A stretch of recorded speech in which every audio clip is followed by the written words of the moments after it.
تاریخ تو اپنا فیصلہ دے چکی کہ سابق وزیر اعظم ذوالفقار علی بھٹو کی پھانسی ایک عدالتی قتل تھا۔ اس کے بدترین مخالف بھی یہ اعتراف کر چکے کہ پھانسی کی حمایت غلطی تھی۔ اب تاریخ اپنے مطلب کی نہیں لکھی جا سکتی، ویسے یہ کام ہم اکثر کرتے ہیں۔ گواہی بھی اندر سے آئی کہ فیصلہ دباؤ میں دیا گیا۔ اب عدلیہ کا امتحان ہے کہ اگر ایسا ہی تھا تو پھر قاتل کو قاتل تو کہنا پڑے گا۔ 44 سال گزر گئے، اب نہ بھٹو زندہ ہے، نہ جنرل ضیاء، نہ ہی وہ متنازع عدلیہ، اور نہ ہی انصاف کے نام پر نا انصافی کرنے والے۔ بس اتنا ضرور ہے کہ شاید عدالتی قتل کو آج کی سپریم کورٹ کی سند چاہیے۔ اس کے بعد بھی آنے والے وزرائے اعظم کے ساتھ انصاف نہیں ہوا، نہ ہی سپریم کورٹ بدلی۔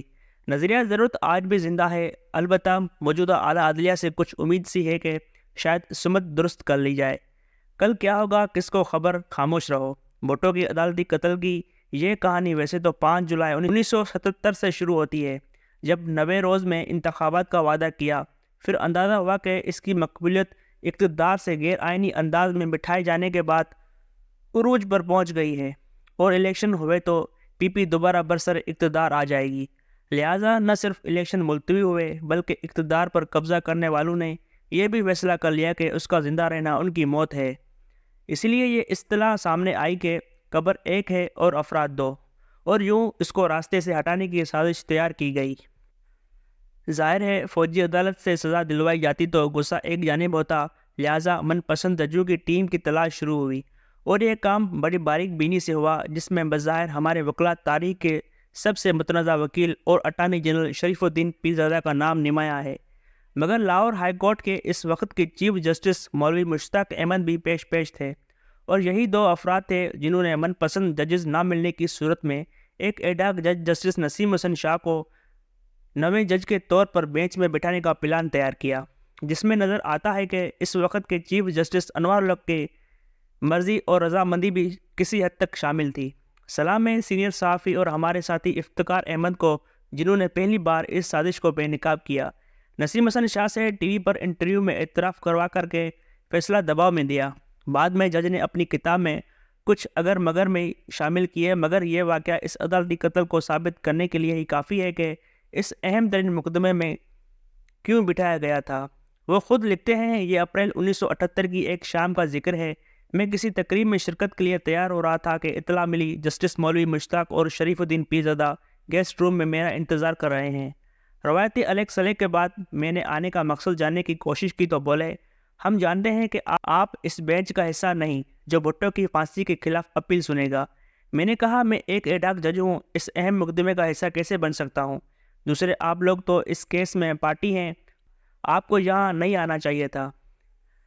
کیا کیا کھیل کھیلا گیا اس ملک میں انصاف کے نام پر۔ جسٹس منیر سے لے کر آج تک کی سویلنس کو سزا ملی اور آمرو کو جزا۔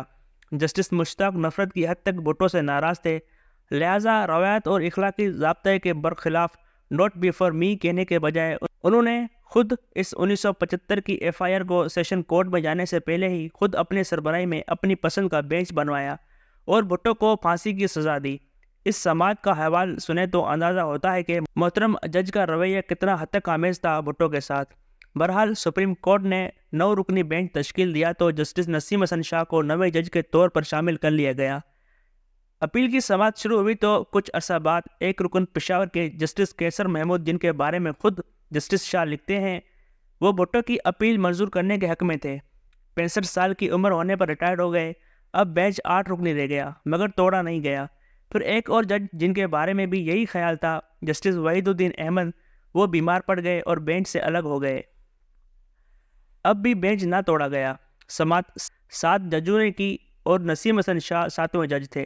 اب 3 ججوں چیف جسٹس انوار الحق، جسٹس کرم علی چوہان اور جسٹس ایم اکرام، جن تینوں کا تعلق اتفاق سے پنجاب سے تھا، انہوں نے اپیل مسترد کرنے کا فیصلہ لکھا، جبکہ جسٹس دراب پٹیل اور جسٹس ایم حلیم کا تعلق سندھ سے اور جسٹس صفدر شاہ کا تعلق پشاور سے تھا۔ ان تینوں نے اپیل منظور کرنے کے حق میں فیصلہ دیا۔ اب گیند پھر پنجاب کی کورٹ میں آ گئی اور جسٹس نسیم حسن شاہ نے ایک اور انداز میں جسٹس منیر کی یاد تازہ کر دی۔ اس وقت بھی سندھ کے فیڈرل کورٹ نے قومی اسمبلی کے اسپیکر مولوی تمیز الدین کے حق میں فیصلہ دیا تھا، جسے نظریہ ضرورت کے تحت بدل دیا گیا۔ بھٹو کیس میں دباؤ نسیم حسن شاہ پر ڈالا گیا اور انہوں نے پھانسی کی اپیل مسترد کر دی، اور یوں عجب عدالت کی غضب کہانی ختم ہوئی۔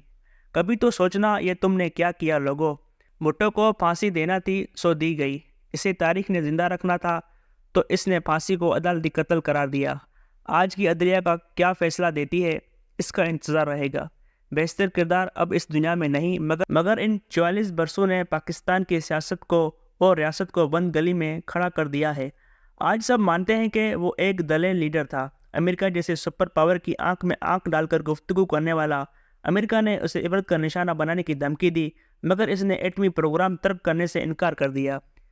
تیسری دنیا غیر جانبدار تحریک اور اسلامی و عرب دنیا کو متحد اور طاقتور بنانے میں اہم کردار ادا کرنے والے کے ساتھ ایک عامر نے طاقت کے نشے میں وہی کیا جو اسے کرنا چاہیے تھا۔ بہت بات ہو گئی عدلیہ کے کرداروں کی، عامر کے کردار کی، مگر کچھ کردار مبینہ طور پر اس کے اپنے پارٹی کے بھی تھے۔ یہ مختصر سی کہانی ہے ایک وزیر اعظم کے عدالتی قتل کی۔ آج سب کو 4 اپریل یاد ہے، مگر کتنوں کو 17 اگست یاد ہے۔ تاریخ کے اپنے فیصلے ہوتے ہیں، عدلیہ کے اپنے۔